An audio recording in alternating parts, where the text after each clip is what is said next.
নমস্কার, আমি কৌশিক রায়। সকল দর্শক বন্ধুকে আন্তরিক অভিনন্দন, শুভেচ্ছা জানাই। বৃশ্চিক রাশি মে 2026 কেমন যেতে চলেছে, কি ফল পেতে চলেছে বৃশ্চিক রাশি, নবগ্রহ স্থিতি কেমন রয়েছে, আপনাদের শিক্ষা, ভাগ্য, কেরিয়ার, কর্ম, অর্থ সমস্ত কিছু বিষয় নিয়ে আজকের এই ভিডিওতে আমি আলোচনা করব। অবশ্যই ভিডিওটির সঙ্গে থাকুন। দেখুন, প্রথম রাশি স্বাস্থ্য। আপনাদের রাশির অধিপতি মঙ্গল পঞ্চম হাউসে অবস্থান করছে শনির সাথে, এবং 11ই মে মঙ্গল আপনার ঠিক রাশির ষষ্ঠভাবে অবস্থান করে বিপরীত রাজযোগ সৃষ্টি করবে। প্রথমে আমি বলি, আপনাদের স্বাস্থ্যক্ষেত্রে নিয়ে, বিশেষ করে যেহেতু বৃহস্পতি আপনার অষ্টম গৃহে রয়েছে, আপনাদের এ মাসে পেটের সমস্যা, শনি এবং মঙ্গল অবস্থান, হজমজনিত সমস্যা কিছুটা আপনাদেরকে ভোগাবে, এবং ব্যাক পেনের সমস্যা আপনাদেরকে কিছুটা কিন্তু ভোগাবে, এবং ছোটোখাটো চোট আঘাত লাগার সম্ভাবনা রয়েছে বৃশ্চিক রাশি। একটু কেয়ারফুল চলুন। দ্বিতীয় নম্বর পয়েন্ট, বৃশ্চিক রাশি আপনাদের শিক্ষা কেমন হবে। দেখুন, পঞ্চম ভাবে আপনার শনি অবস্থান করছে, মঙ্গল অবস্থান করছে, বিপরীত রাজ্য সৃষ্টি করছে। আমি বলবো শিক্ষা আপনাদের ক্ষেত্রে যথেষ্ট ভালো। অর্থাৎ যারা শিক্ষার্থী রয়েছেন, হয়তো আপনার এডুকেশনের জন্য আপনি কোনো স্টেট চেঞ্জ করতে পারেন। অর্থাৎ আপনি যে স্টেটে রয়েছেন, আলাদা কোনো স্টেটে আপনি যেতে পারেন আপনার এডুকেশন পারপাসে। নাম্বার 1 পয়েন্ট, আপনার এ মাসে যদি কোনো গভর্নমেন্টের পরীক্ষা থাকে, গভর্নমেন্ট রিলেটেড কোনো এক্সাম থাকে, সেটা আপনাদের ক্ষেত্রে যথেষ্ট শুভ। যথেষ্ট স্ট্রাগল করতে হবে, আপনার এডুকেশনের জায়গাটাতে যথেষ্ট স্ট্রাগলের জায়গা কিন্তু রয়েছে, কিন্তু আপনাদের উচ্চ শিক্ষা অনেকটাই বেটার আপনাদের হবে। যারা ইঞ্জিনিয়ারিং লাইন নিয়ে পড়াশোনা করছেন, আইটি সেক্টরে যারা রয়েছেন, বা আপনি কোনো ম্যানেজমেন্ট রিলেটেড পড়াশোনাগুলো করছেন বৃশ্চিক রাশি, বা আপনি নেটওয়ার্কিং লাইনে রয়েছেন, পড়াশোনা করছেন, বা আপনি সিএনএ পড়ছেন, আপনার ক্ষেত্রে কিন্তু খুব ভালো সম্ভাবনা আগামী দিনে কিন্তু আসতে চলেছে। অর্থাৎ অ্যাডমিশন নিতে চাইছেন, এই সকল সেক্টরগুলো মে মাস আপনাদের শিক্ষাক্ষেত্রে কিন্তু শুভ ফল নিশ্চিত রূপে দিবে। অর্থাৎ শিক্ষার জায়গাটা আমি বলবো খুবই বেটার কিন্তু রয়েছে। আসি আপনাদের প্রেম। পঞ্চমভাবে মঙ্গল অবস্থান করছে এবং শনিও কিন্তু অবস্থান করছে। দেখুন, মঙ্গল যখন পঞ্চমভাবে অবস্থান করছে কিনা, খুব এক্সাল্টেড পজিশনে রয়েছে। প্রেমের দিকে আপনাদের মন কিন্তু থাকবে, সেই দিকে আপনাদের ধ্যান জ্ঞান সমস্ত কিছু প্রেমের দিকে কিন্তু আপনি পড়ে যাবেন। অর্থাৎ সেই জায়গাটা থেকে আপনি কেন বেরিয়ে আসতে পারবেন না। প্রেম আপনাদের একটা কি বলবো ভাইটাল হতে চলেছে মে মাসে। কিন্তু শনি যেহেতু এখানে অবস্থান করছে, শনি মঙ্গলের যে বিস্ফোটক দোষ প্রেমের ক্ষেত্রে কিছু ডিস্টার্বেন্স আপনার তৈরি করবে 11ই মে পর্যন্ত। 11ই মের পর থেকে কিছুটা এই যে প্রেমের ক্ষেত্রে যে একটা সমস্যা তৈরি করছিল, সে সমস্যাগুলো কিন্তু ধীরে ধীরে ধীরে ধীরে 11ই মের পর থেকে কিন্তু আপনাদের কাটবে, আপনি যদি বৃশ্চিক রাশির মানুষ হন। আপনার ক্ষেত্রে এই সম্ভাবনাটা অতি গাঢ় দেখা কিন্তু যাচ্ছে। আপনি প্রেমের ক্ষেত্রে অবশ্যই বেস্ট রেজাল্ট পাবেন।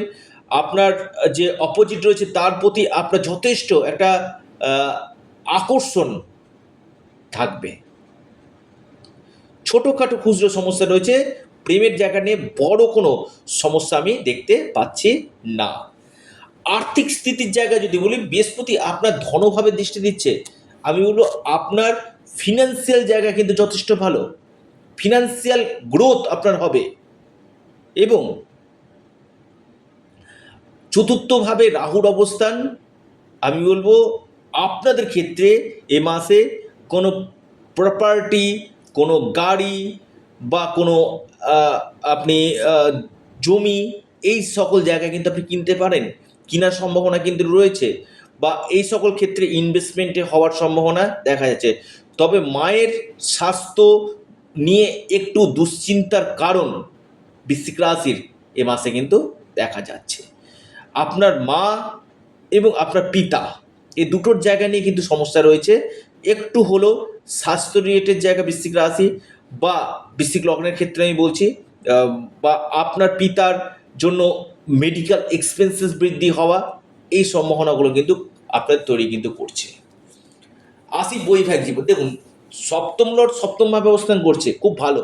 14ই মে পর্যন্ত আপনাদের বৈবাহিক জীবন যথেষ্ট ভালো রয়েছে, কিন্তু 14ই মে শুক্র যখন আপনার রাশির সপ্তম হাউস থেকে অষ্টম হাউসে চলে যাবে, আপনার লাইফ পার্টনারের সঙ্গে মতবিরোধ মত পার্থক্য হতে পারে, অথবা আপনার লাইফ পার্টনারের স্বাস্থ্য নিয়ে বা কেরিয়ারের জায়গা নিয়ে প্রচুর চাপ আসার সম্ভাবনা কিন্তু রয়েছে।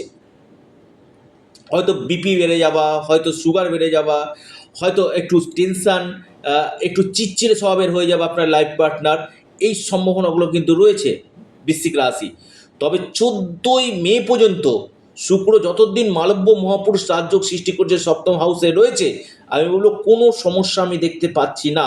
14ই মের পর থেকে আপনাদের সমস্যা কিন্তু তৈরি কিন্তু করবে আপনার ম্যারিড লাইফে। ভাগ্য আপনাদের ওভারঅল ভালো রয়েছে, ভাগ্যের পূর্ণমাত্রার সাপোর্ট আপনারা পাবেন। মঙ্গলের প্লেসমেন্ট ভালো রয়েছে, রবির প্লেসমেন্ট ভালো রয়েছে, শুক্র প্লেসমেন্ট ভালো রয়েছে, ভাগ্য ভালো হবে। কিন্তু জুন মাস থেকে বেটার হতে চলেছে আপনার ভাগ্য, অর্থাৎ জুন মাস থেকে বৃহস্পতির ট্রানজিট আপনার ভাগ্যক্ষেত্রে সুবিশাল পরিবর্তন নিয়ে আসতে চলেছে বৃশ্চিক রাশি। আসি আপনাদের কর্ম। দেখুন, কর্মপতি ষষ্ঠ গৃহে অবস্থান করছে, অর্থাৎ আমি বলবো, এবং মঙ্গল আপনার ক্ষেত্রে বিপরীত রাজ্য সৃষ্টি করছে। বিপরীত পরিস্থিতি থেকে আপনার কর্মক্ষেত্রে বিপরীত পরিস্থিতি থেকে আপনাকে তুলে নিয়ে আসবে। কেরিয়ার ক্ষেত্রে আপনাদের উন্নতি, নতুন কোনো জব পাওয়া, বা যারা চাইছিলেন প্রমোশনের জন্য একটা চেষ্টা করছেন, এই সময়টা আপনাদের প্রমোশন হয়ে যাওয়ার সম্ভাবনা কিন্তু রয়েছে বৃশ্চিক রাশি। বা আপনার এই সময় কোনো পেমেন্ট আটকিয়ে আছে, কোনো গভর্নমেন্ট পেমেন্ট আটকিয়ে আছে, মে মাসে সেই বিল আপনার কিন্তু পাস হতে পারে বৃশ্চিক রাশি। এবং যারা পাবলিক ডিলিং কাজের সঙ্গে যুক্ত রয়েছেন বৃশ্চিক রাশি, বিশেষভাবে আপনারা কিন্তু নিশ্চিত রূপে আপনাদের লাভ হবে। কেরিয়ার ক্ষেত্রে আপনাদের উত্থান এই সময় দেখা যাচ্ছে। এবং আমি আবারও বলি, কর্মক্ষেত্রে আপনাদের যথেষ্ট লিডারশিপ দেখা যাবে। এবং এর সাথে সাথে যারা নতুন চাকরির জন্য চেষ্টা করছেন বৃশ্চিক রাশি, এই সময় আপনার চাকরি পাওয়ার প্রবল সম্ভাবনা কিন্তু রয়েছে। ইনকাম সোর্স আপনাদের বাড়বে। এবং ফরেন যারা বিদেশ যেতে চাইছেন, আমি বলবো বিদেশ থেকে লাভ, বা আপনি ফরেনে গিয়ে সেটেল হতে চাইছেন, এই সম্ভাবনাগুলো কিন্তু আপনাদের রয়েছে। আসি আপনাদের বিজনেস। দেখুন, বিজনেসের শুক্রের প্লেসমেন্ট এবং বুধের প্লেসমেন্ট খুব ভালো রয়েছে। বিশেষ করে আপনাদের এ মাসটা বিজনেসের জন্য অতীব শুভ। ইনভেস্টমেন্ট করতে পারেন, বিজনেস থেকে আপনারা নিশ্চিত রূপে আপনারা লাভ পাবেন। এবং পাশাপাশি আপনাদের আকস্মিক কোনো জায়গা থেকে অর্থপ্রাপ্তি হবার সম্ভাবনা, আপনাদের ইনকাম সোর্স বাড়া, আপনাদের কর্ম, এর পাশাপাশি আপনাদের কোনো বন্ধু থেকে সহযোগিতা পাওয়ার সম্ভাবনা কিন্তু রয়েছে। কোনো পুরাতন কোনো সম্পর্ক আবার আপনাদের নতুন জয়েন্ট হতে চলেছে। এবং যারা গোল্ড বা শেয়ার মার্কেট বা প্রপার্টি বা অনলাইন ট্রেডিংয়ের সঙ্গে যারা যুক্ত রয়েছেন, তাদের ক্ষেত্রে কিন্তু ধীরে ধীরে ধীরে ধীরে বেটার সময় বলা যেতে পারে কিন্তু আসতে চলেছে। অর্থনৈতিক স্টেবিলিটি এই সময় আপনাদের থাকছে। এবং আপনাদের মান সম্মান, যশ, পদপ্রতিষ্ঠা লাভ হতে চলেছে। তবে যারা অবিবাহিত রয়েছে না, তাদের ক্ষেত্রে বিয়ের একটা অতীব একটা সুযোগ এই সময় কিন্তু আসতে চলেছে। এই ছিল বৃশ্চিক রাশি কি পেতে চলেছেন। যারা যোগাযোগ করতে চাইছেন অবশ্যই যোগাযোগ করতে পারেন স্ক্রিনে দেওয়া হোয়াটসঅ্যাপ বুকিং নাম্বারে। এবং আপনারা অবশ্যই হনুমানজির উপাসনা আপনারা করুন এবং সূর্য দেবতাকে জল নিবেদন করুন। অর্থাৎ যাদের ক্ষেত্রে প্রচুর সমস্যা রয়েছে, একবার যোগাযোগ করুন, চন্দ্র রাশি ধরে এই আলোচনাটি করছি, আবারও বলছি, যদি আপনার গ্রহগত দিকগুলো যদি ডিস্টারবেন্স রাখে তার সঠিক রেমিডি করুন এবং সঠিক প্রতিকার করুন। আপনারা অবশ্যই আপনাদের প্রিয় চ্যানেল অ্যাস্ট্রো এডুকেশন ইউটিউব চ্যানেলটিকে সাবস্ক্রাইব করুন। ভিডিওটি ভালো লেগে থাকলে ভিডিওটিকে আপনারা লাইক করুন এবং ভিডিওটিকে না প্রচুর প্রচুর শেয়ার করুন। অবশ্যই আপনারা অ্যাস্ট্রো এডুকেশন ইউটিউব চ্যানেলটিকে সাবস্ক্রাইব, লাইক, শেয়ার করতে ভুলবেন না। নমস্কার।